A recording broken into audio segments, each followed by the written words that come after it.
I'm always trying.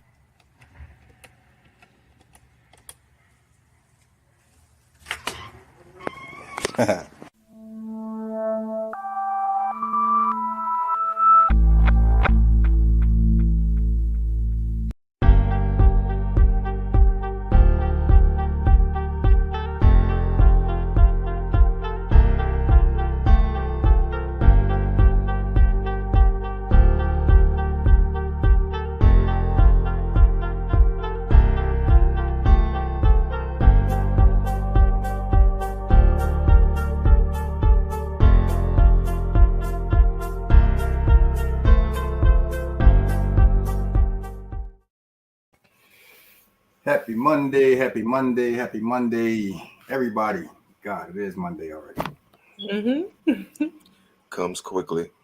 Man, that was a 4-day weekend. They went past like, wow. But anyway, you're tuned into another episode of Access Granted the Pod Stream. Your boy, Mr. Antoine's in the building. My beautiful, lovely assistant, Vanna White. Lisa Monet is here with me as well. What's going on, sis? Nothing much. Hi, everybody. Thanks for tuning in again with us. I got a question for you. How have the weekends been now that you're not working all weekend? Because I get the feeling that they're still as busy. It's just not work busy. They are. Like, I'm supposed to be like, I haven't got a feel for doing this on my own thing. I always feel like which I always have something to do. So I feel like I might be working hard. However, what do they call the Cadian? I think it's like the Cadian, whatever. So you're working overnight. You generally probably would try to sleep during the daytime. Not me, because I would sleep a little bit, but because of kids and things like that, I wouldn't sleep right. So I would normally be a night owl.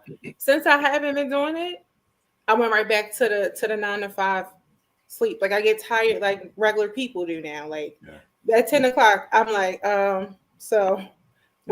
that was nice. I gotta go, kind of thing. Like, I'm getting tired now. Yeah. It's so crazy how your body just switches right back to like the normal. An overnight shift at a job would never work for me.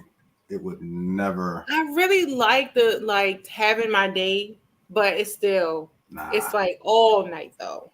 It was like 8 to 6, but then now that it's a holiday, they want you to come in at 6 and get off at 5:30.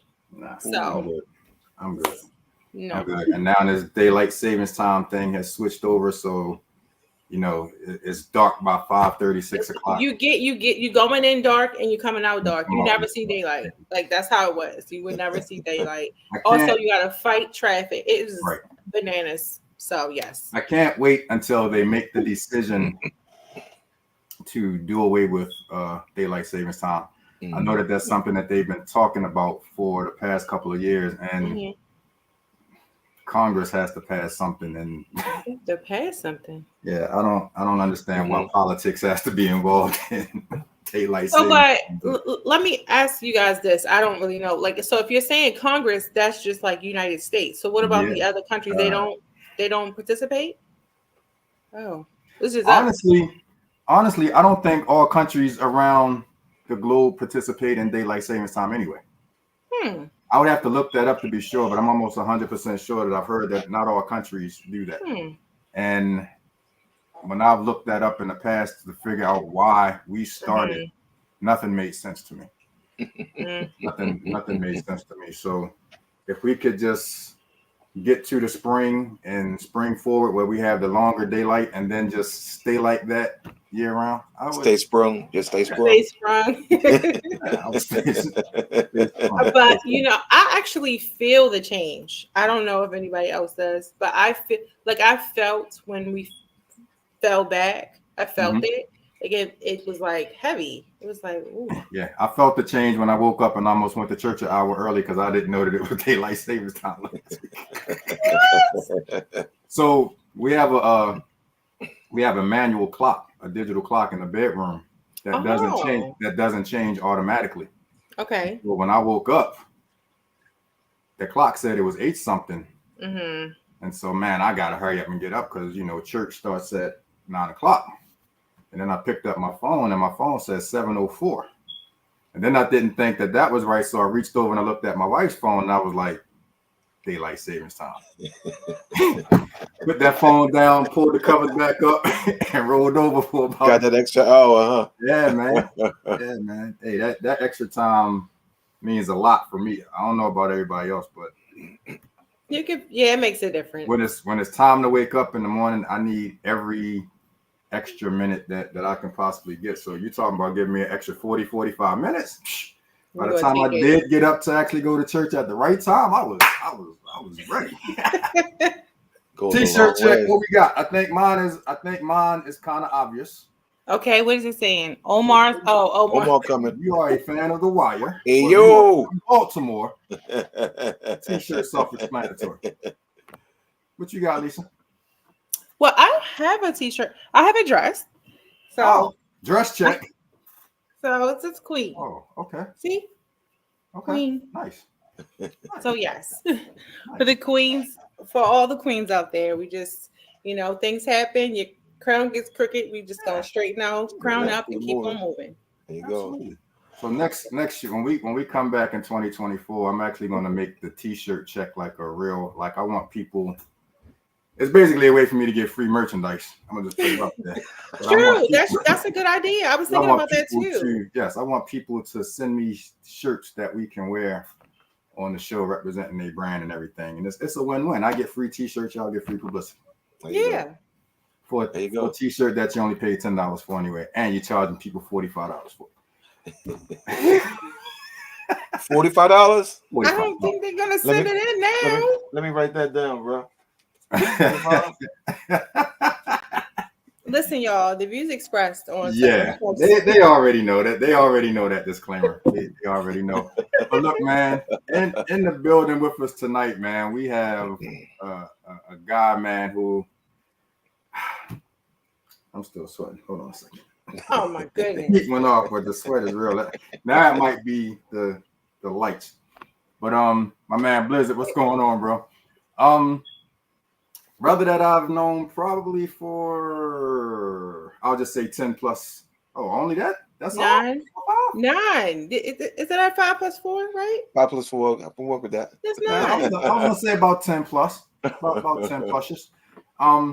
And a dude, man, who I really enjoy. So, first of all, he's on record for having one of the most amazing proposals that I've ever seen in my life.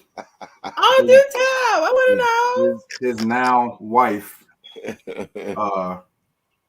she and I used to sing praise and worship at our old church.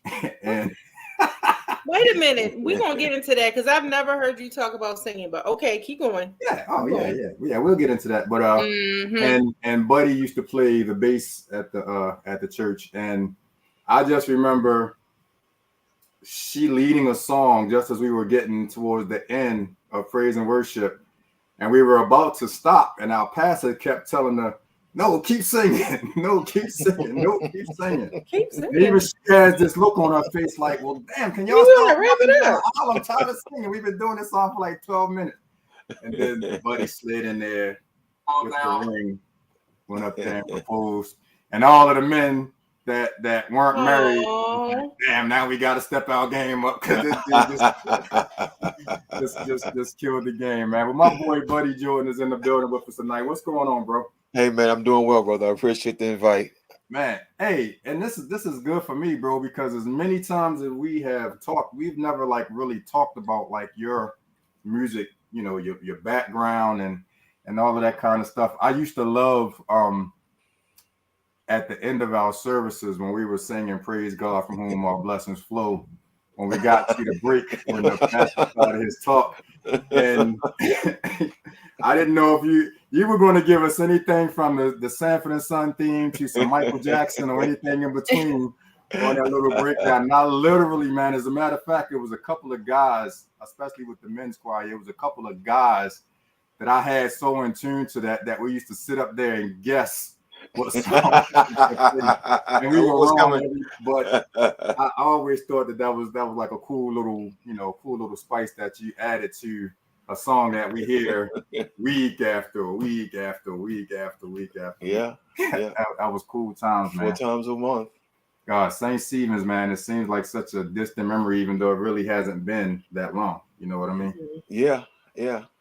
That's true. It's been maybe 2 years for me now, maybe. Yeah. I haven't been there as a member since the pandemic started. We left Gotcha. as that was starting, and then we made the exodus and got up there. Shout out to my VLF gang. Shout out to the VLF gang. And it's crazy, man. I actually went on your YouTube channel, man, and found a couple of videos of you playing bass that I might have to throw on here tonight, man. Because yeah, man, you might have to. You do your thing with that bass, man. Talk a little bit about like how you got started and everything. Man, I've been playing this thing forever, man. I started in the 8th grade. I guess that's what, 12, 13 years old. Did well, man, out of the chute until I got to high school. You know how they say when you're in college playing football and you get to the NFL, it's different. Yeah. Yeah. I went to school for music. I went to Frederick Douglass in Baltimore. And I won't hold that against you, bro. No, it was the place to go, bro. It was the place. You probably went to Poly, but I ain't gonna hold that against you. Nah, I went to Walbrook, man. Well, same difference, bro. Same difference. Hey, shout out to Douglas, man. Y'all were our only competition in the marching band. Y'all were the only competition. Oh boy, we used to actually beat y'all down. Everybody down, man. Yeah, it was that must have been before my time, bro. No, bro. If I remember correctly, you're younger than that. Well, maybe. Yeah, I'm younger than you. Probably before your time. Yeah.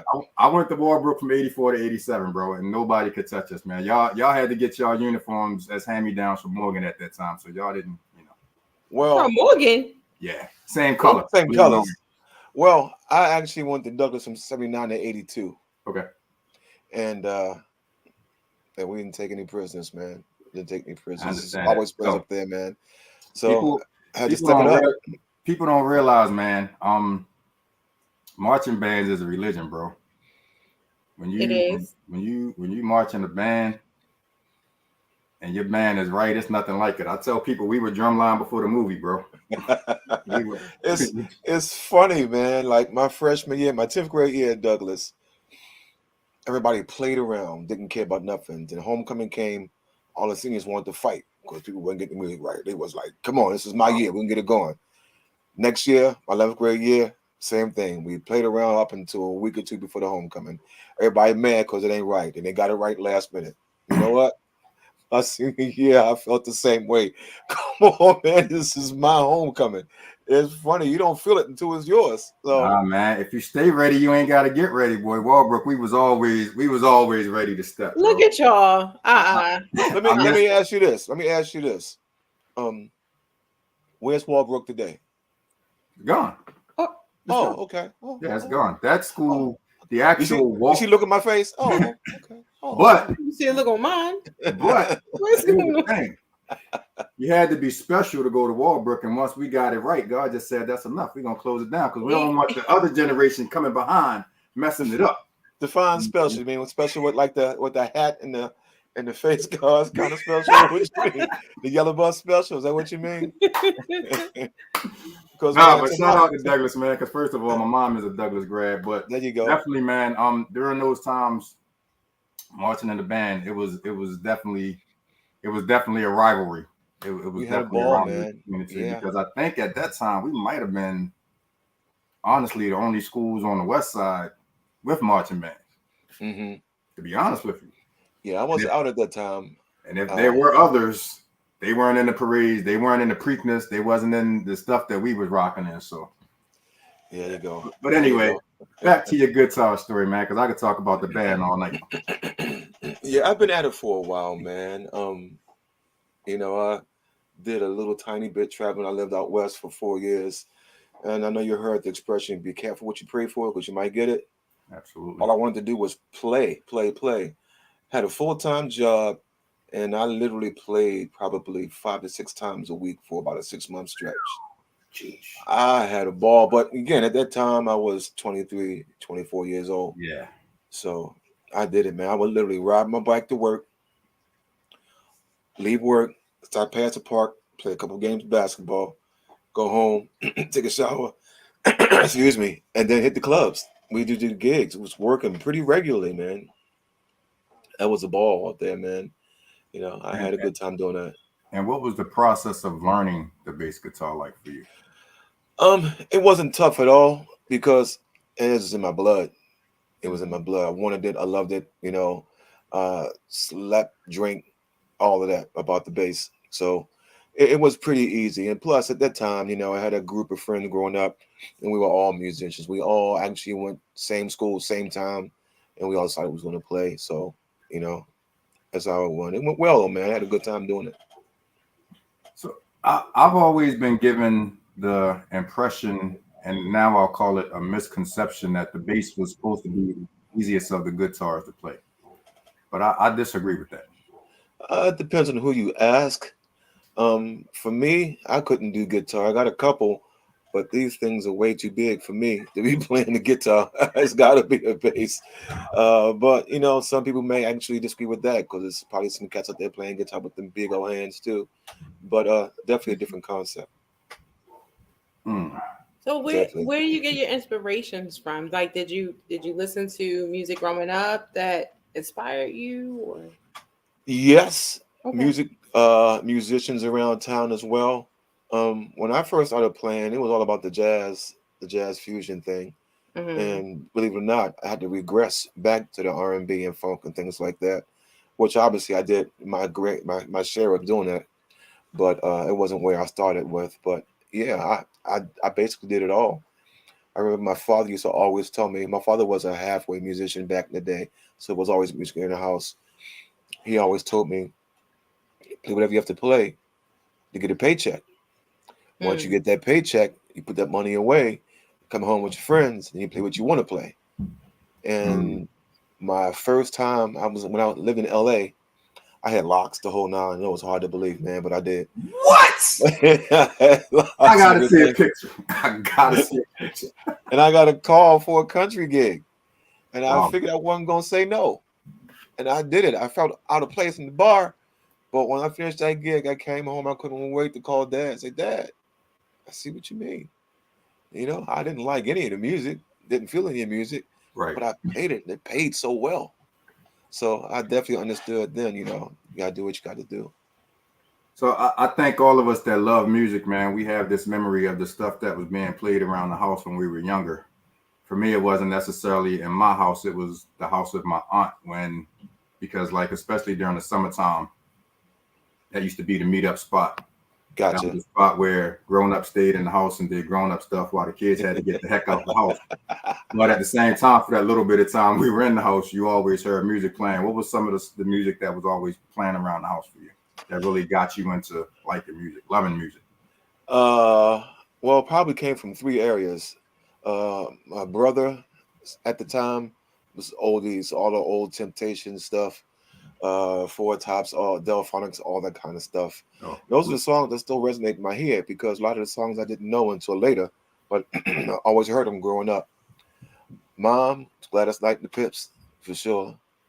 And my dad was straight jazz, old stuff, Train, Miles, Coleman Hawkins, all that kind of stuff. So I listened to a little bit of everything, and I kind of had an affection for all of it. Lisa, you got a similar music taste to me. What was some of the stuff you listened to growing up?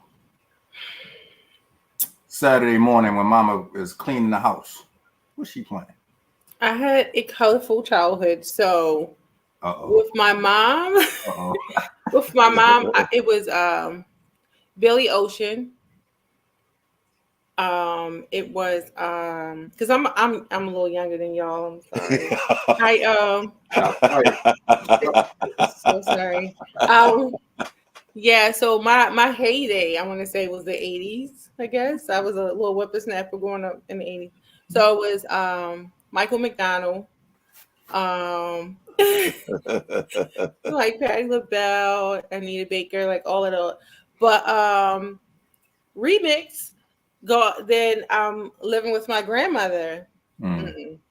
It was the Winans. It was Take Six. It was it was all church. There was no secular. So in order for me to do secular, I had to go to my aunt's, like Antoine said, go to my aunt, or when my dad, was like, hey, I listen to different music in his car. But other than that, yeah.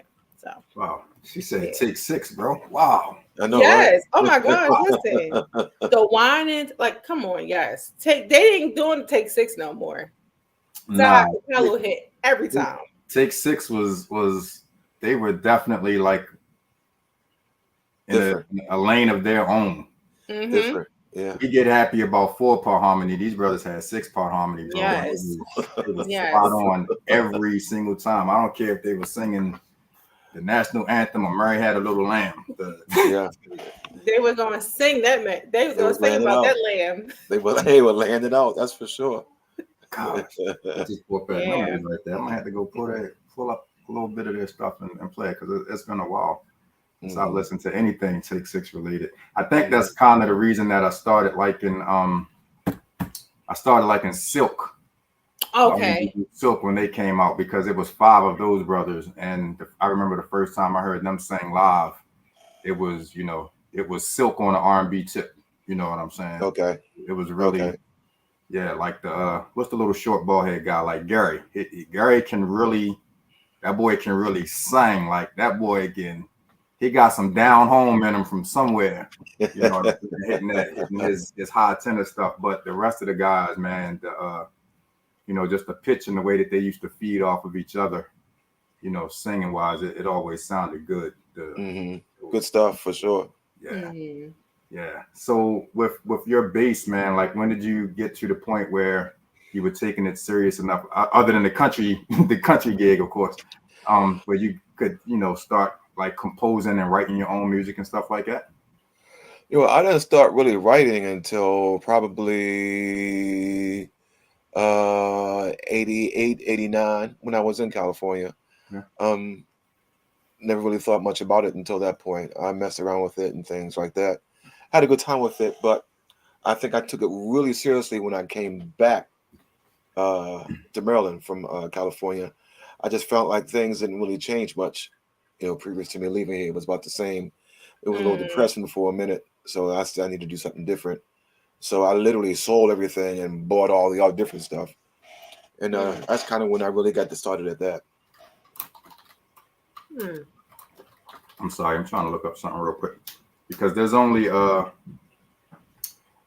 one other bass player that I know personally that I put in your stratosphere. I know a lot of people that play bass, but there's a difference between they're playing bass and you're playing bass, in my opinion. And that's a buddy of mine named Martin, who went to high school with me. Okay. And his name is Martin Wilson, and he used to sing with the gospel group from Baltimore, and I can't think of the name, and that's what I was trying to look up. How long ago? 20 years, 10, 20 years. They were a quartet. Oh my gosh, I cannot think of the name. The early 20s? I mean 2000s? Early 2000s? Yeah, they were in the 2000s. Oh okay. My gosh, this is driving me nuts that I can't think of the name. But anyway, he had a smooth style that reminds me of you, because I love when. Okay, so I'll take playing at St. Stephen's, right? We had our songs that we rehearsed and we played, but when the bass man got going on Sunday, the stuff that you were hearing on Sundays might have been a lot different than what we were hearing on Sunday. Or I'm sorry, from what we were hearing on Friday. And the rehearsals, because it was Thursday or Friday, depending on what choir was back then. And I love that about you, because people don't realize how much a bass line really drives a song. I think that's probably one of the most underrated instruments in a band, so to speak, because the bass line to me is everything. Like she just mentioned Michael McDonald. My favorite Michael McDonald song is I Keep Forgetting. I fell in love with the song because of the bass line before I fell in love with it because of the vocals. Right. Yes. Right. And so when Nate Dogg redid the song, some years later, and people was like, "Oh, Dr. Dre is a genius." I'm like, "Yeah, Dr. Dre is a genius because he took that bass He line. picked the right song. Yeah, you know what I mean? It went right with the crib I walk. didn't know that, bro. Come on, y'all gotta do your homework on this song, man. And it's They funny do. because now, and still to this day, every time I hear the Nate Dogg song, I always sing the Michael McDonald lyrics too. It's hard not to, isn't it? Yeah, it is. But like, I just, my point that I was making with that is I feel like the bass, to me, now people that are more into music than I am, that are like really musicians, might look at it a different way. But to me, I feel like the bass doesn't get the credit that it deserves. I used to say the same thing about sousaphones and baritones when I was playing in a band, because that bass, that thunder that you could get from those basses really carried the song to me. You agree? Well, that was my instrument in the marching band. Sousaphone? Yeah, sousaphone, yes. So my first instrument was trombone. Okay. And I played trombone for maybe a year. Okay. And from what I understand, this is what always happened in junior high school where I went. You would play that trombone because nobody wanted to play actually it wasn't a tuba, it was a sousaphone. Nobody wanted to play the sousaphone. Right. So your first performance is the Christmas program. Come to school in September, the Christmas program. So come January, you get back to band and you no longer play trombone. You guys switch to tuba, sousaphone. Didn't like it at first, but I said, you know what? It's bass. So I did it and I excelled at it. So I played sousaphone through junior high school. High school, I played tuba, which obviously is relatively the same thing. And then college, I played tuba. I enjoyed it, man. It's the bottom. You marched with sousaphone? No, I marched with sousaphone, yes. And y'all were metal? Yes and no. We had a fiberglass ones, which they wouldn't let me play. Bro. So yes, I played the metal one. Bro. I played the metal one. So it wasn't. I've never been a little dude, bro. So it wasn't that bad. And I get it, and I get that. That's all fine and dandy. But bro, I think it was my senior year at Walbrook. I played the baritone primarily. Okay. Notes for the birds. Notes for the baritone, sousaphone, and tuba. Basically the same notes. Mm-hmm. Morgan Homecoming. One of the sousaphone players gets sick and can't march. Other sousaphone player, we only had two, didn't want to march and play sousaphone by himself because he wasn't that good. Okay. Hey, Antoine, come play the sousaphone for this one parade. Yeah, I got it. Big gold joint. Big gold joint. Long story short, you know how Morgan Parade is. Alameda Shopping Center, straight down to Alameda to Cold Spring, bust a left, Cold Spring all the way to. Bro, my shoulders were sore for 2 weeks. Aww. My shoulders were. I think about it. I'm 6'4". I weigh about 222, 223 right now. Back then, I was 6'2", about 112 pounds, bro. And when about 112 pounds in high school, bro. So if you're marching with that joint, that wind blow, it's going to take you away. Yeah. Bro, and it wasn't even that. It was just. So a lot of times when you're marching, you have it on your right shoulder when you're just regularly marching. But when it's time to play, you got to shift that over. Right. When you shift that over, that weight is a little different. So you got to, you know what I mean? Right. So because you're actually marching more than you're playing, I had it on my right shoulder the most, probably 75% of that parade. Okay. Big mistake. The other sousaphone guy never said, bro, shift it back and forth whether we're playing or not. I'm like, if we're not playing, I'm going to keep it here. This is my strong shoulder. Bro, I 2 weeks, man.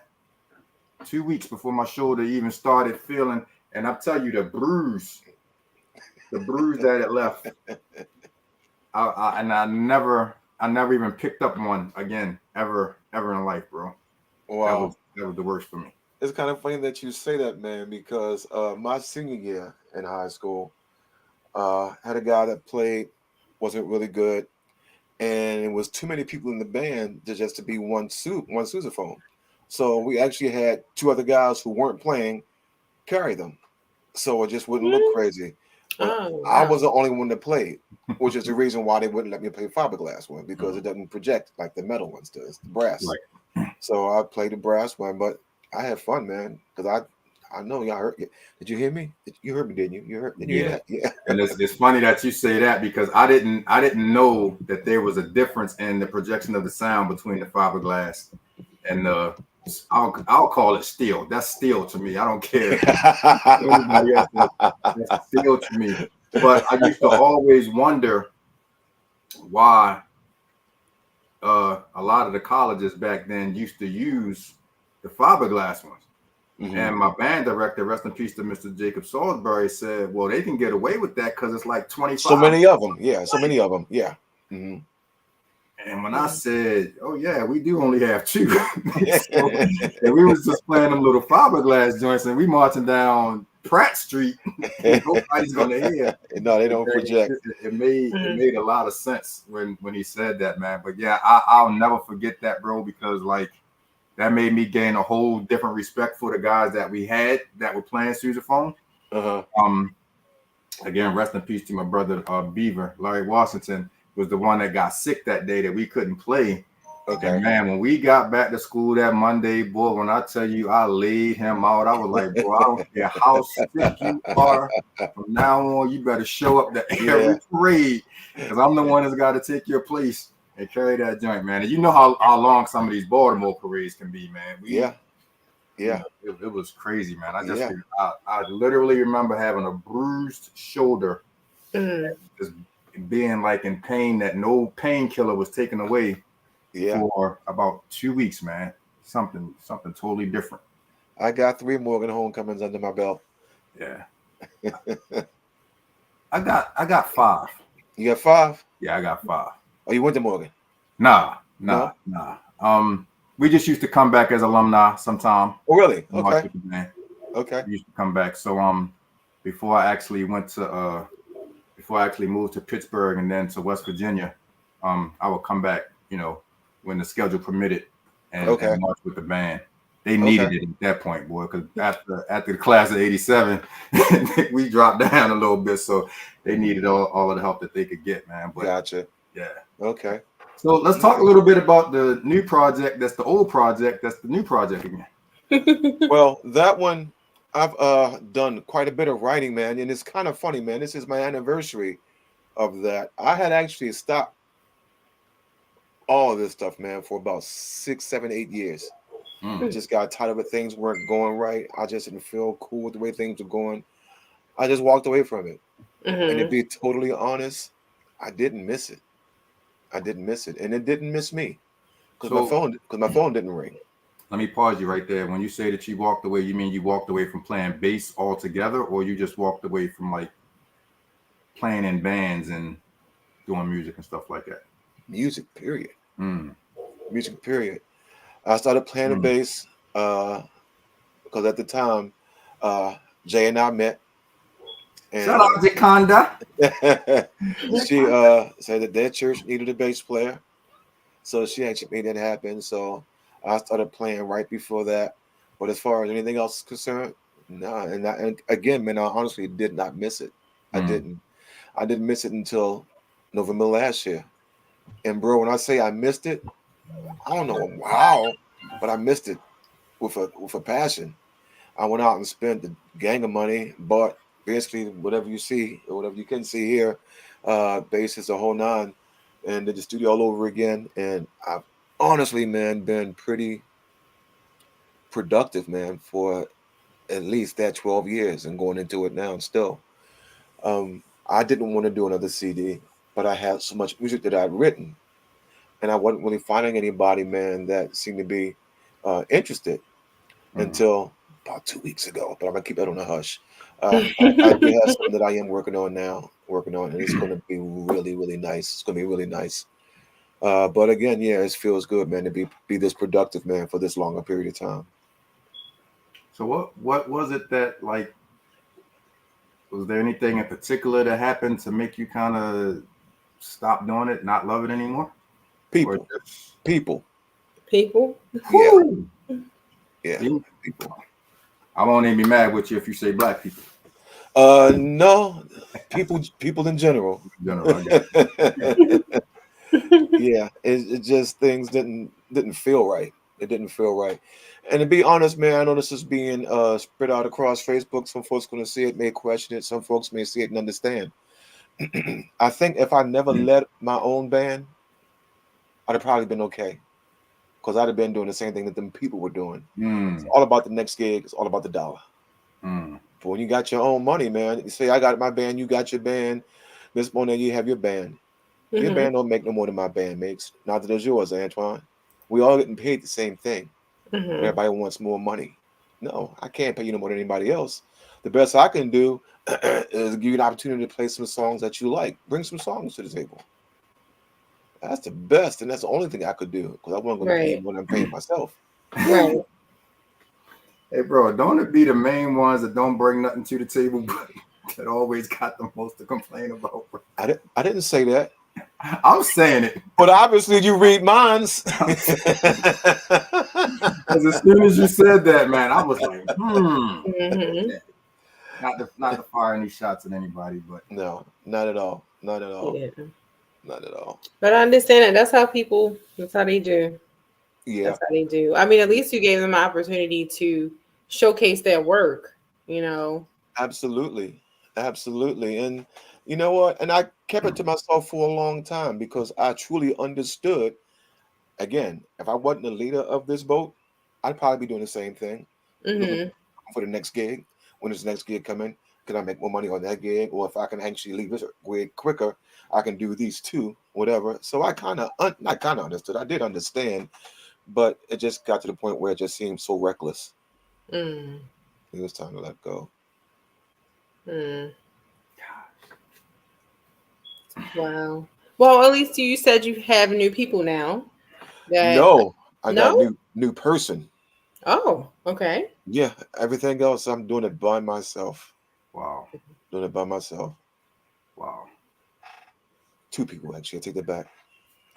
Okay. It's two good people are better than having a whole band full of people. Absolutely. I would agree. Absolutely. I always say, because buddy, you know how involved I've been with choirs over the past 20 some odd years now. And I always say that I rather have 5 or 6 people that can sing than to have 20 people that's just there just to be there. For sure. You know, we took our men's group out to shout out to my boy Christian Johnson, Reverend Christian Johnson, who I think you may remember or may know from Shireen Johnson, Christian Shireen. You may know him if you see him, but anyway, okay. Chris is he came through St. Stephen's ministerial staff, and he's now a pastor of a small church. Once they leave, they get those small churches first. Right. And he invited us out to his men's day about 3 weeks ago, man. And we went out there with 5 men, bro. And did the thing. Yeah. And there's been times when we've gone away with choirs and had damn near 30 people, and it's just like a bunch of noise because they're not, you got to do, if you're doing what you do for the love, the quality of everything that comes out will take care of itself. You're just doing it, like Buddy said, for the next paycheck, or and you're not really putting your heart and soul into it. You can definitely tell the difference, unfortunately. Yeah, you can. You can see it and you can hear it. Yeah, absolutely. Absolutely. And that's why I agree with you, Lisa, when you said it's better to have 2 good people that that you can, Yeah, definitely. I'm gonna leave that there because I don't want, past, former, and present choir members to feel any kind of way when they see this, man. But so I'm always curious when I have musicians on, who are some of your favorite musicians? Who are some of your favorite bass players? And who are some of your favorite producers? And I don't know why, buddy, but every time I talk to you, I think about The theme from Sanford and Son, bro. Why? You big dummy. It's not even. It doesn't have anything to do with. It's just the theme song. It's just the theme song because that's one of my favorite. That's one of my favorite. What do you call it? I guess intros to a show. Mm-hmm. Oh, And okay. I love the bass line from that. I love and I'm a huge Quincy Jones fan. Quincy Jones, I Quincy. love Quincy Yeah, Jones. that's Quincy. So, and that's just one of my. Okay. Not only that part, if you actually listen to the bass line throughout that song, whoever that is that's playing bass is just absolutely amazing. The way Yeah, especially when they go into that bridge part of the Killing it. Yeah. yeah.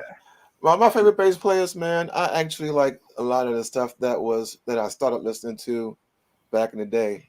A huge Jaco Pastorius fan, rest in peace. A huge Anthony Jackson fan. As far as music is concerned, man, the top 3 albums, man, that I actually still listen to today are probably from the 70s. It was Herbie Hancock's Headhunters. That's the album with Headhunter with Chameleon on it. Weather Report, Heavy Weather, Jaco's on it, and Returning Forever, Romantic Warrior. Those were the records, man, that I listened to when I first started playing, and they just had me intrigued because they were doing way more than I thought was possible. I couldn't even fathom what was going on in those records, man. And I listened to that stuff constantly, and they are actually still all 3 in rotation, in my iTunes now. Great stuff, man. Again, that's where I started with the jazz stuff like that, and kind of regressed back to the R&B and the funk, the Earth, Wind and Fire, the Cameo. And when I actually did get into Cameo, you couldn't have told us my band we weren't Cameo. We were Cameo. We were Cameo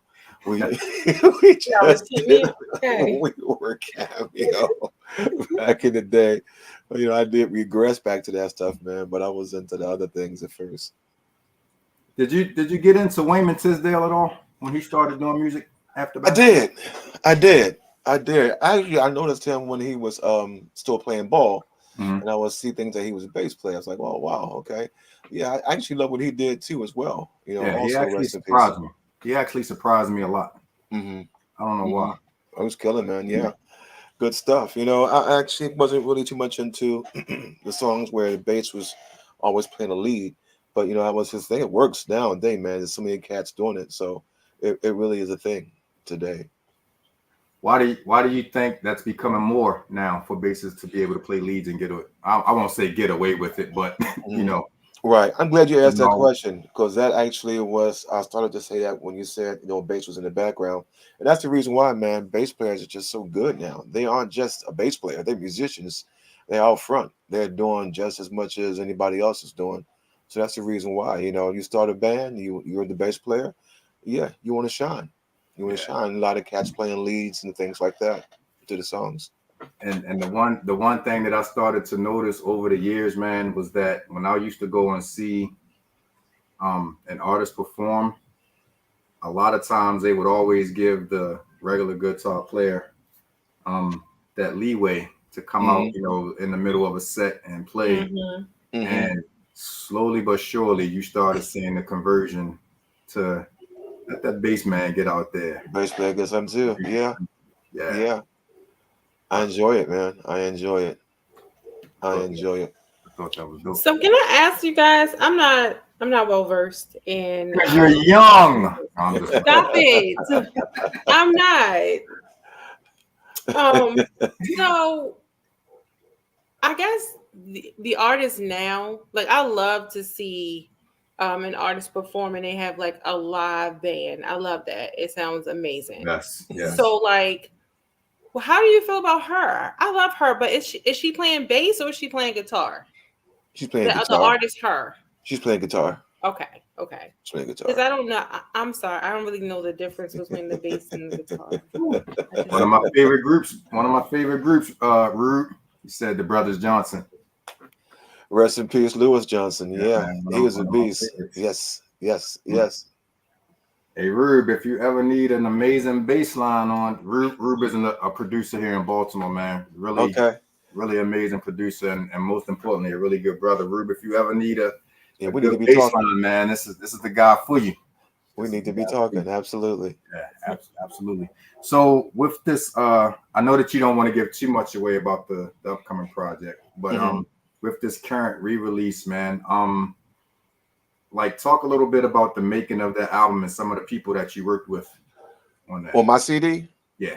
On my CD, the majority of it was Ollie Wright, Will on keyboards, Will Allen played drums, Glenn Douglas played keys, Greg Austin was on it, Isaac Parham was on it, rest in peace, Daoud Saeed was on it, Earl Carter, Glenn Douglas, vocals at Shay. She's down in actually she just moved to Florida. She's down there. She was on it. Khadijah One was on it. I thought you meant Shay shit. I was like, whoa. Yeah, it was fun, man. It was fun doing it. And you know what's funny? I did it the CD not specifically because I wanted to do a CD, but I did the CD because I got tired of saying no, I don't have one. At that point in time, my band Beyond Blue, we were playing pretty regularly, and people were like, "Oh, you guys sound great. Got a CD? No. Got a CD? No." And I said, "Man, you know what? I can't keep saying no. It sounds to me like I'm leaving a lot of money on the table." Yeah. And at that time, I was working in a music store. I worked at Guitar Center for 11 years, and I love the Guitar Center. I met everybody, and everybody I haven't met, I already knew. And I just done, a boatload of favors over the years. So I said, you know what? I'm going to ask for some favors and see what I get back. And shout out to Mike McIntosh. He really took care of me, man, on my first order of CDs. Real good guy. Mike McIntosh, the Architects. Others as well. But he comes to mind because when I actually called him, it almost sounded like, man, why are you asking me? Sure, I got you. Yeah. That's really how it felt. So that went well. But I'd done it for quite some time, and it was just felt good to get it back. When you make that decision to either play in a band or to put your own situation together, and because you've been in it for such a long time, a gazillion people at this point, but how do you know that right core of people that you have to put together in order to get where you want? And Rube knows Mike as well, apparently. So he's a good guy. Yeah, he sure is. Rube knows everything. You know what? It's who you had the most fun with, who you enjoy playing with the most, That's what makes the difference, who do I enjoy with. When I go here, will he follow me? When he goes there, I'm going to be there with him. So it's just, it's all a good feeling of how it works out that way. But that's, in my opinion, it's what I think about. It's what works for me. But, people are so busy right now, and sometimes you got to get who you can get, Yeah. Yeah, and I get that. But man, when you have that chemistry. Stop and think for a second, man. A couple years ago, Demetrius and I at St. Stephen's, man. Shout out to Meech. We had a ball. Y'all were having church. We were having the ball. I've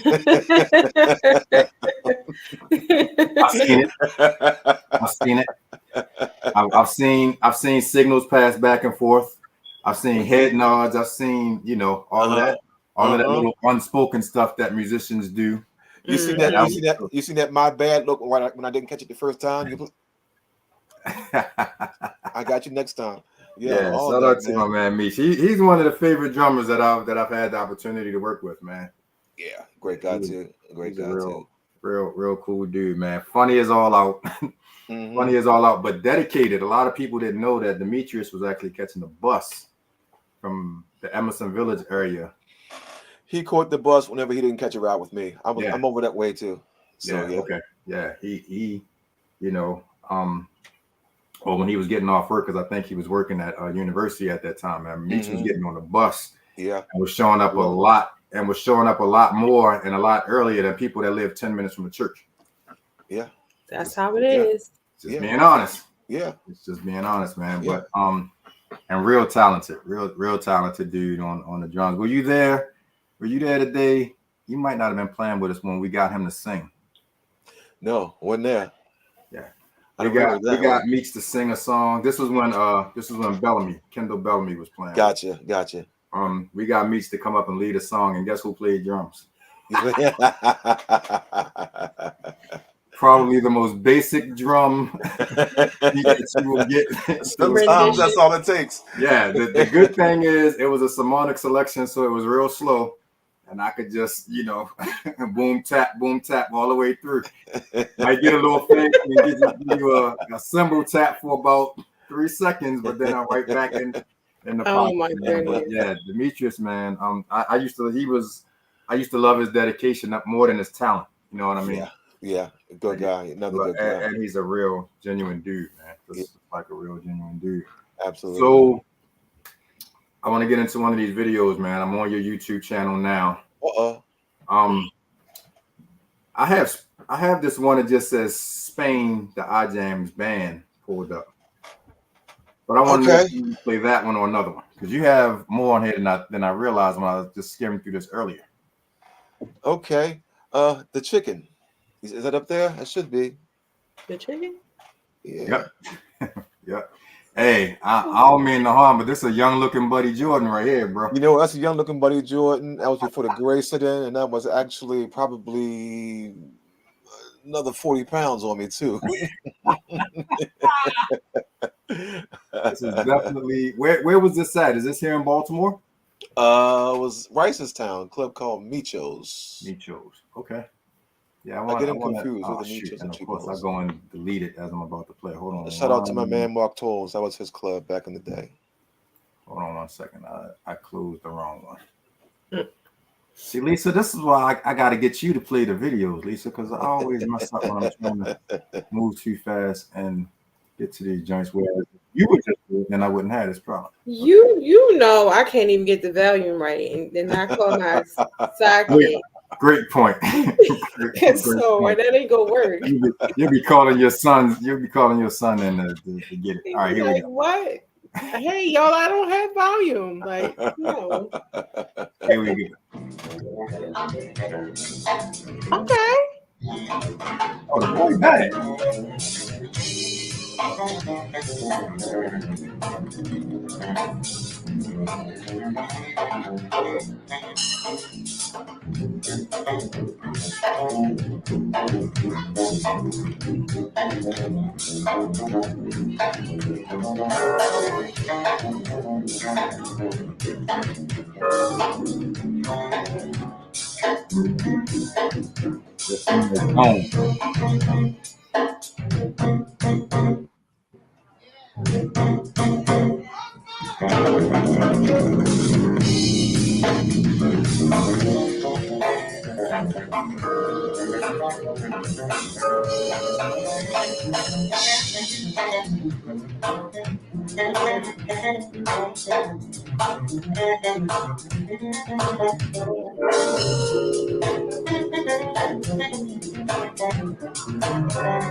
I love live bands.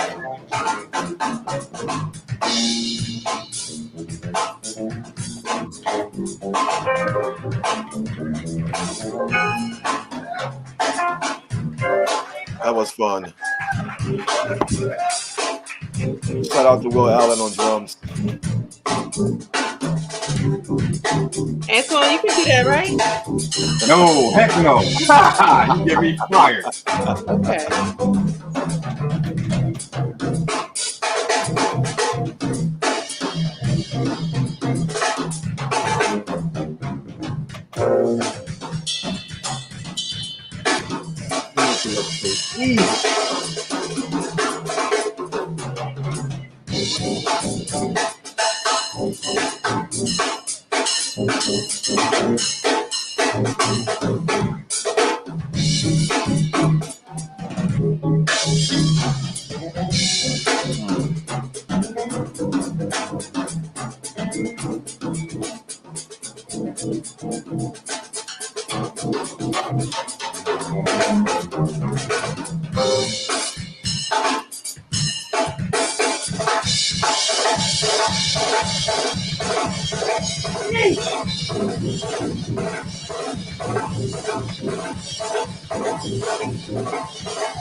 I'm a hater.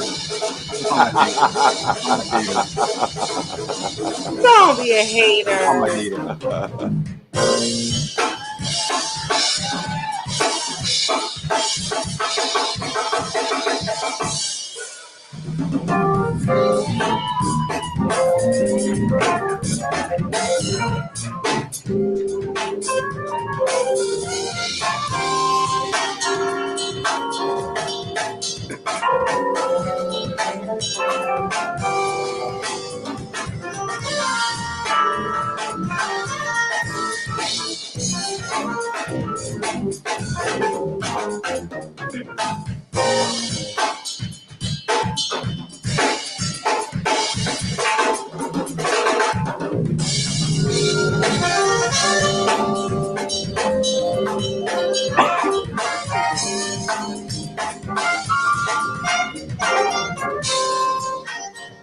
Hey. And that's just you, the bass, and the guy that's playing whatever that is that he's playing right there?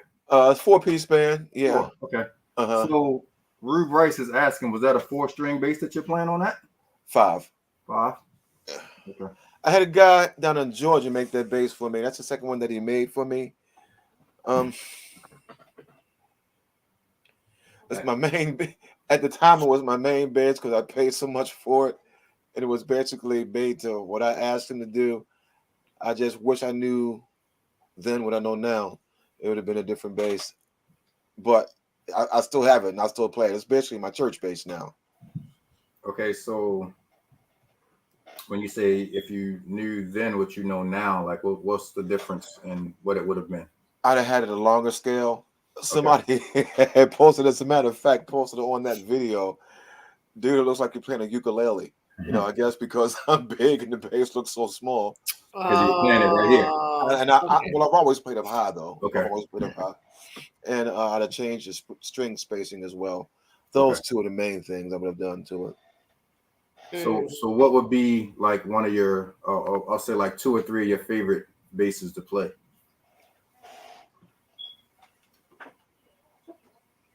You know they big time when they just turn around and pick it out, right, Lisa? That's what I'm saying. You see how he just backs up into it? Like, it's back here. This is basically my main bass now. Okay. I've had this, I had it every bit of 15, 16 years. Yeah.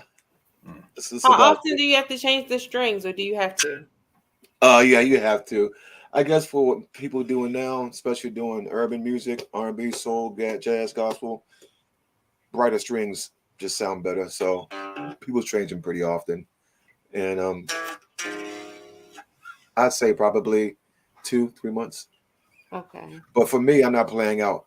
I'm actually just recording, and I use combinations of maybe 3 different basses, so they don't get played as much. And since I'm really, really concentrating on the production now, I don't even play them much. Only play them when I got to record them. Okay. So in this recording process, man, and I've always been curious about this, so it's great to have you here to ask you this. Like when, I guess my question is, when does the bass line get added to a song? It really depends on the person, the song, and how they actually compose. I do have a few songs that actually started with the bass. Okay. You know, always been curious about that. Yeah, bass line. But you have people, man, who are actually, you know, keyboard players, not just keyboard players, but for example, keyboard players, a lot of times they may start with a melody. They just have a melody first, then they put chords behind the melody, and everything else comes. So it depends on the individual how they do it. So is the bass part actually written, or can a really good bass player just come in and say, okay, y'all do y'all stuff, and then me being Buddy Jordan, I'm just sit behind and you know what? To answer your question, yes, but it's a little different. let's say, for instance, you're writing a song. You want me to play bass on the song. Okay, I come in. What do you need? Well, these are the chords, and I need something like a, for instance, doom doom doom doom doom doom doom doom doom doom doom doom doom doom. Okay, so I'm gonna come in. I'm gonna play your bass line, playing what you told me to play. At that point, all I'm going to get paid is performance because I played your bass line. But if I come in and I say, "What you got for me?" I don't know, man. What you feel? What you hearing? What you feel? I create a bass line. You know what that means? That's no longer your song. That's our song. Which would be fine for me because I feel like that's always what I would want. Yeah, and sometimes you do, but sometimes you just know what you want, and I don't care how good somebody else plays something else. Oh man, that was great, but it wasn't what I was thinking. Play this. So it really depends. It really depends. Because, and I'm talking as strictly the non-music part of me at this point when it comes to putting a song together. Wouldn't know. You know what I mean? I can give you an idea, you know, of what I'm hearing, but as the bass, because as I said earlier, for me, the bass is just the drive line for the song a lot of times. And if I can give you that freedom to just come in and just, now my thing is, once we lay this down, I need you to remember that because I needed to sound like that. But then even, you know, when you perform stuff live, you know, even then you gotta, I feel like the bass is that one instrument that you can give that freedom to just kind of go and do what they want, as long as they don't kill like the integrity of the song, so to speak. That's the thing I love about bass so much, because I feel like you guys can do, again, you're taking a song like Praise God from Whom All Blessings Flow, and you're playing You Want to Be Starting Something bass line from Michael Jackson, or you're playing, you know, whatever that you decide to put in there, and it makes the song so funky for somebody like me that's listening, knowing that every week you're going to do something crazy to make that, you know what I mean? Wait a minute, I just played that in my head. Like, I kind of like that. It's actually funny that you say that, man, because it wasn't anything that we planned. Yeah, I know for a fact that you never knew what you were going to play. Exactly, that's what I was getting ready to say. Nothing that was planned, but you know what? That break comes up every Sunday. We know that break is coming every Sunday, and I'm playing something. I look at me, see what he's going to do. Sometimes I just let it go, let Adam do his thing. But it was always something, man. You just felt something at that point in time. That's what made it so much fun. You never knew. We got to that break one Sunday. And again, at this point, I'm already knowing, even though I'm looking out here, I already know. And it was I was like, oh, was that one? What's the other one? Yes. What's the name of that song? Oh my gosh. Dance, shake your body down to the ground. Shake your body down to the ground. Yeah. What's the name of that song? Want to Be Starting Something. No, shake your body down to the ground. Yeah. Want to Be Starting Something. Yo, and I don't even think you realized it. I think I mentioned it to you a couple of times, or I would actually look over to you and whisper something to you. But that literally got to a point where that was an important part of the service for me. You needed that part? That's the end, though. Antoine. The very end, yeah. Yeah. That was fun. That was fun. We used to enjoy that. Oh, wait a minute. Oh, Rube's chiming in again. Not necessarily true. Van Halen doesn't have a piece of the pie because he beat it. Now, if the bass line is played first and we build off that, it will be a different story. All right, Rube. Let me give it to you this way. Because I'm not sure where he's going with that. So do a little reading. Do a little reading. And they talk about to this day that Van Halen didn't ask for any money. That's number one. Number two, Van Halen is playing that's the song. That's not his part. Mm-hmm. Van Halen's part is his solo, which is dope by all means, but it's a solo. And if you listen to the interviews, read up on it. Van Halen didn't ask for any money, or either Michael didn't pay him, one of the two. But it wasn't like Van Halen's part was any part of the composition at all. He didn't compose anything in that. So then his solo part was just Free him for all. feeling it and going in. Okay. Free for all, yeah. Mm. You agree? So at that point, because it's actually such a vital part of the song, does he have that ability then to come back and say, give me a couple of dollars even though I didn't ask for any in the beginning? Well, fact of the matter is, man, it's Michael Jackson. The song made some money. He should have been paid anyway. True. But that's this broke man's opinion. Right. He should have been paid some money anyway. What your man think about that? Does it make sense? I'm waiting for the response. I don't know. That may be a very delayed response, but as we're waiting for Rube to chime back in, this current thing that you have brewing on the front burner now, because we moved it from the back burner to the front burner because it sounds like it's a lot sooner. I won't ask any questions. I'll just let you tell us what you want to tell us about it. A good friend of mine from high school, I had no idea, man, that he wrote like this. He just heard tracks that I had.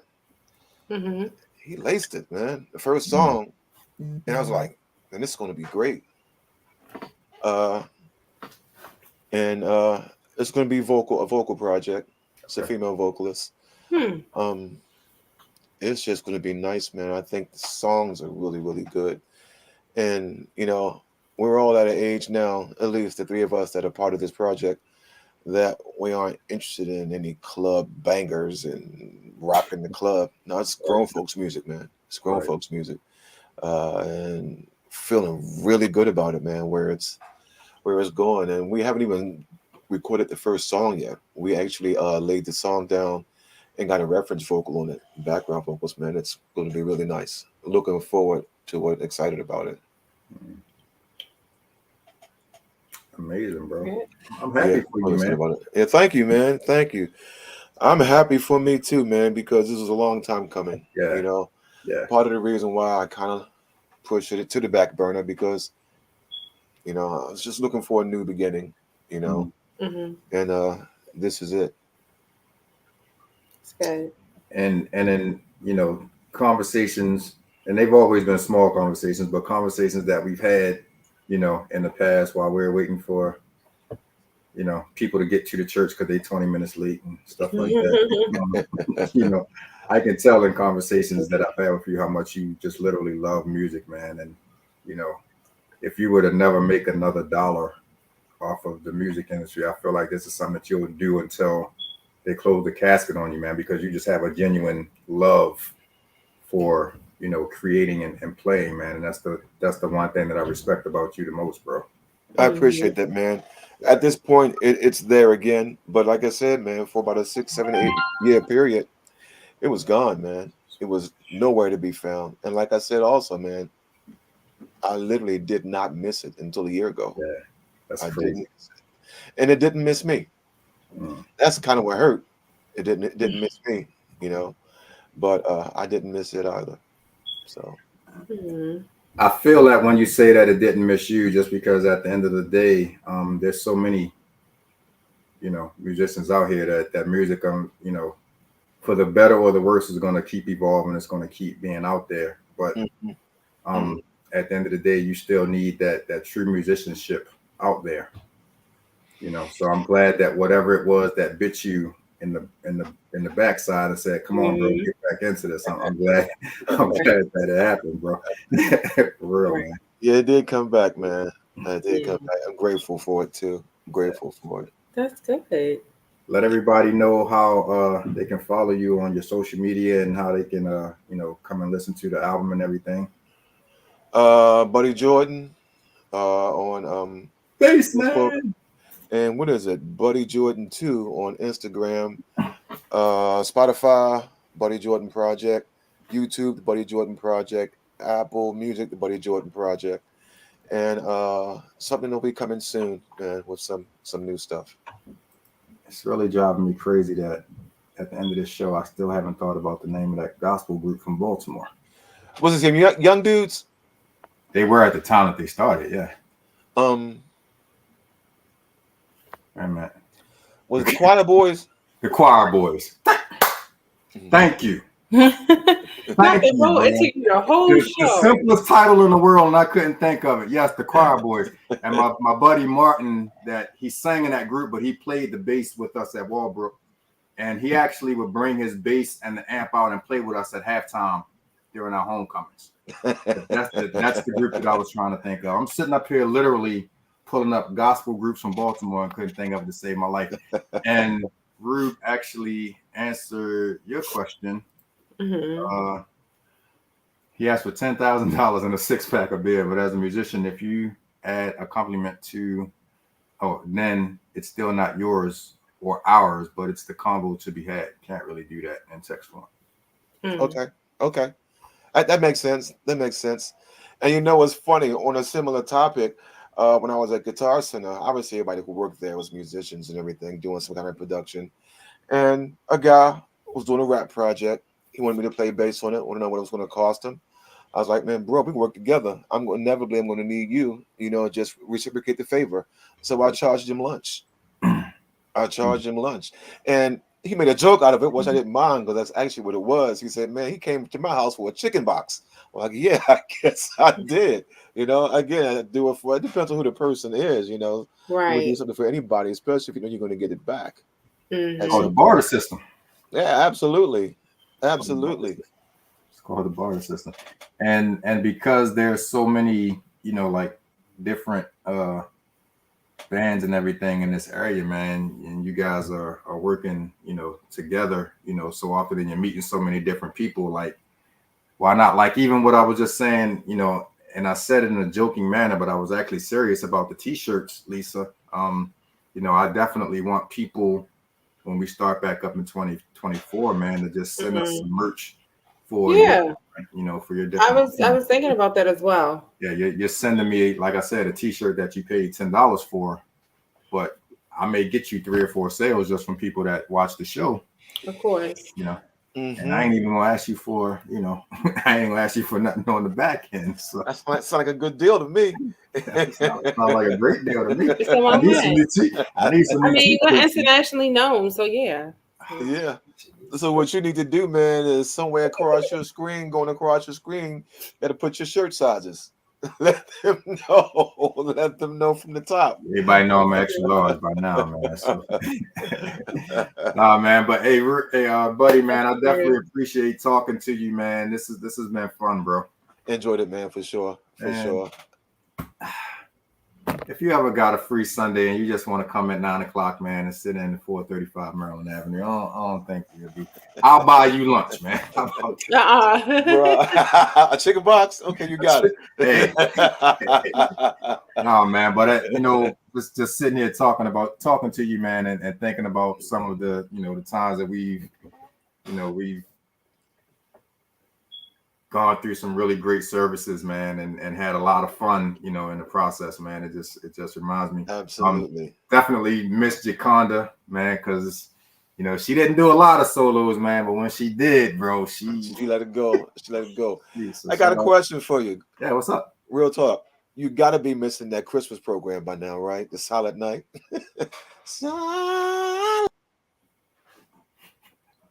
Why you cut him off? What happened? I know you're missing that about right now. So, true story. That I'm at Victorious Living Faith now. Okay. Phil and Jackie. We tried to do Silent Night last year and it didn't work out right. So, didn't go well. No. Yeah, Silent Night won't be back. I need to have Melvin. I need to have Melvin leading that song, and I need Bill to be Bill. And Bill, he's just not. Bill hasn't been singing a lot, Bill, when he's on his game, he's an amazing first tenor when he's on his game. Okay. But from a singing standpoint, I think Bill has lost a little bit, and so he's not hitting those high notes in Silent Night like he used to. So wait a minute, was that Bill? That was the rendition of Bill? No. Bill is a brother that used to sing with us. So we used to every year at Buddy and I's former church, we used to do Silent Night, the Temptations version. Oh, okay. Yeah, we used to do that every year. That ushers in the Christmas season. So yes, it's Christmas. And it's about that time. And for me, if I can't have Melvin and I can't have the right Bill, I don't want to do it anymore. But those years that we had the right the years that we had Melvin, because Melvin is always going to be Melvin. Mm-hmm. But the years that we had Melvin and the right Bill, better than the Temptations. I always used to make this. I always used to tell Bill, I'd be like, "Bro, you're about to have women throwing their panties up here on the podcast. You got to calm down with the bottles, bro." I definitely miss those times, man. But if I can't, and like I said, we tried it at VLF last year, and it didn't work the way that I needed it. So it's definitely not going to be on the agenda for December. And you remember at St. Stephen's, we used to have to do it twice because we did it on the Sunday that we sang, and then we had to come back and do it again for the Christmas program like a week later. And I'm like, there you go. These folks don't ask for no other song. Yeah, song's so nice you performed it twice, right? Yeah, I mean, those are fun days though, man. Those were definitely fun days, bro. Absolutely, man. Absolutely. Thanks for having me, bro. Yeah, absolutely, buddy. Anytime, man. In the future when you got some stuff going on, come back and chop it up with us again, man. Doors always open. For sure. Give me a minute. I'll make that happen. Tell Lady J, Mama J, Sister J, I miss her. Love y'all, man. Y'all have a good one. All right, man. You too. All right, bro. Bye-bye. Bye-bye. Yeah, I used to have, oh my gosh, man. He's got a lot of memories flowing right now because he used to have some amazing times at St. Stephen's. But did you ever cool off? Huh? Yeah, it cooled off a little bit. It cooled off. Okay. Just a little bit though. I might not be in hell right now, but I'm pre-hell. I don't know. That's on might spike your perch. The oven is on preheat right now. It's still a little, but like I said, I don't know what it is about our basement, but our basement like really holds temperature. You know what I mean? So usually whatever it is outside is what it is in the basement here, but it's like on steroids. And like earlier before the show started, we actually had the heat on, so it was crazy. I was literally, I don't know if you could tell, but I was in here like sweating. I was getting ready to reach over and grab a towel. Oh my goodness! Yeah, not the towel. Yeah, it was like that. Appreciate you, sis. Well, thank you for having me again.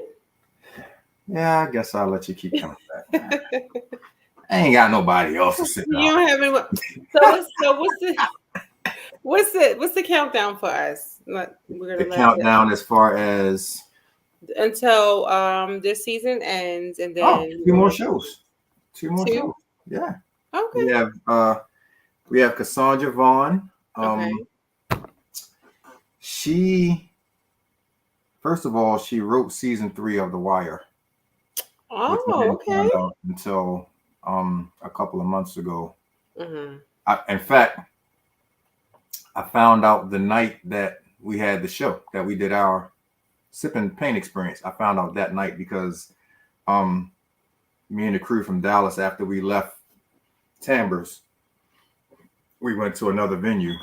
Because my guy DJ Jay Claxton, he does a Thursday night event, and that's Jay Claxton's woman.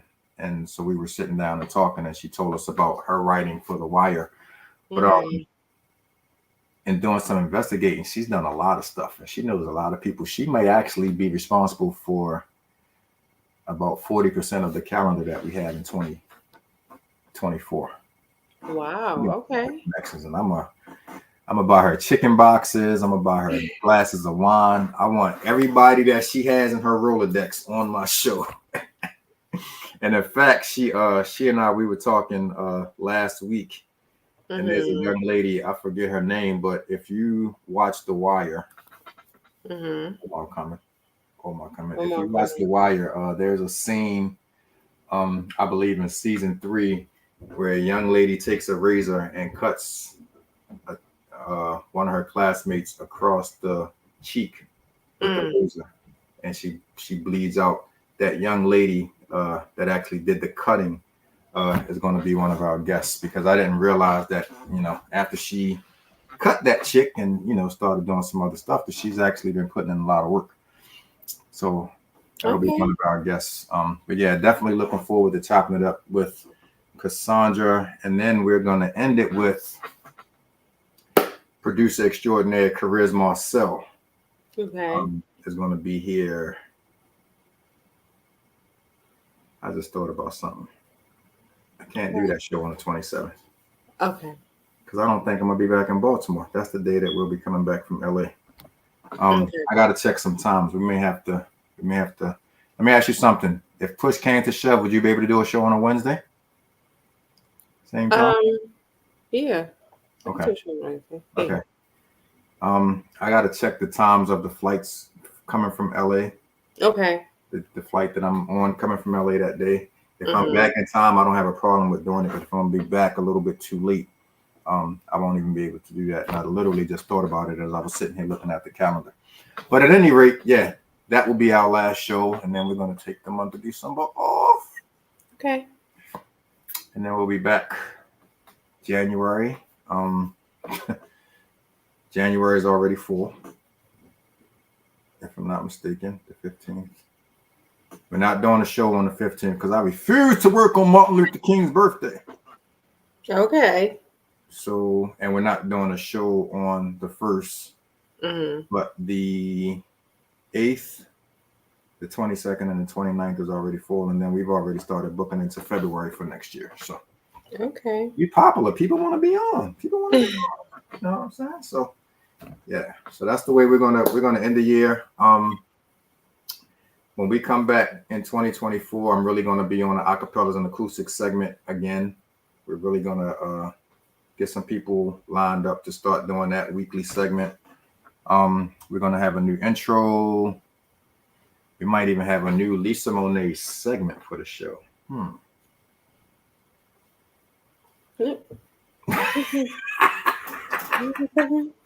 What you say now? You just never know. We might have a segment. Lisa Monet segment. Okay, well we're gonna talk about that. We can talk about it. Okay. Well, I figured I'd throw that out there on air. So I see. I didn't know. You liked it though. You liked it, throw it out. Yeah. No pressure. Just a thought. Just a thought. No pressure. You don't want to do a segment, you don't have to do a segment. But I'm looking forward to next year. Okay.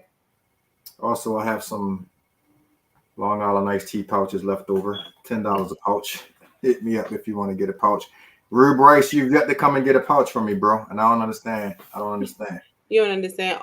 Oh, and also are we gonna start implementing the t-shirts next season? Like, yeah. Okay.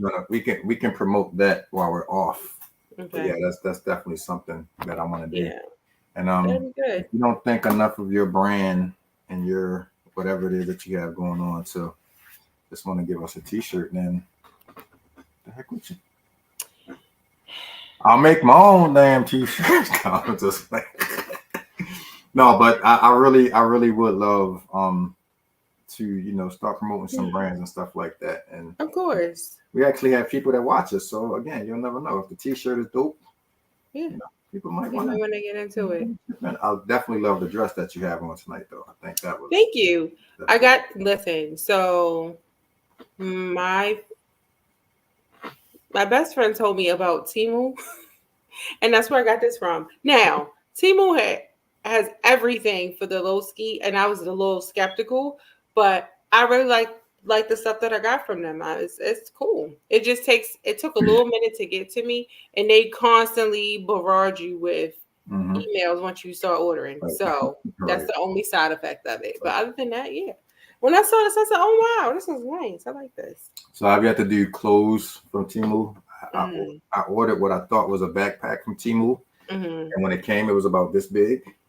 So I ended up giving that away. But I did end up getting another backpack from them, and I got this bag just because when I went on the cruise back in October, it drove me crazy to have to carry everything, because usually when I go away, I'm with my wife, and she carries the passports and the boarding passes and all of that stuff. And for me to have to actually have that stuff in my pocket this time, it was driving me crazy. So I went and got a little bag. You know, I know people that shop with them faithfully. So, and I do have a little small wallet that I ordered from them that's about credit card size, but supposedly can fit about 10 credit cards in there.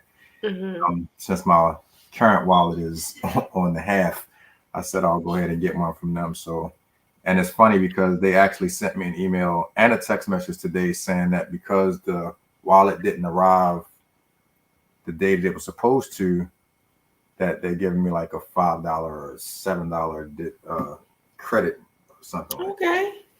Hey. I mean, you can get a lot for $5 or $7 with them. Like, you just have to look. You just have to look and pray. Yeah, to pray that the picture is like what you're ordering. Like, yo, I really thought I had a full set. The bag was so freaking dope. It was a brownish color. It was a brownish color thing. And like I said, the picture, I thought it was a book bag, and then when it came, it was a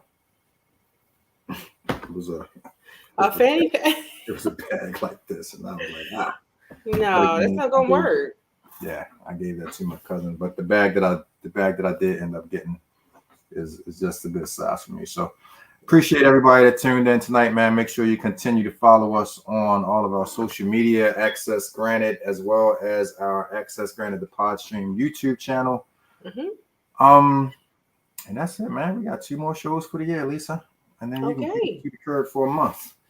But I'm excited about the season that we have coming up for 2024. Looking forward to some stuff, man. So you guys make sure you just keep us locked and keep following the movement, man. We appreciate you guys. Yes. On that note, we are out of here. Bye, y'all. Omar coming. Omar coming. Omar coming. Queen. Yo, it's funny because I have an app on my Fire Stick, and that app has TV shows 24/7. And so I can watch The Wire any day, anytime that I want to.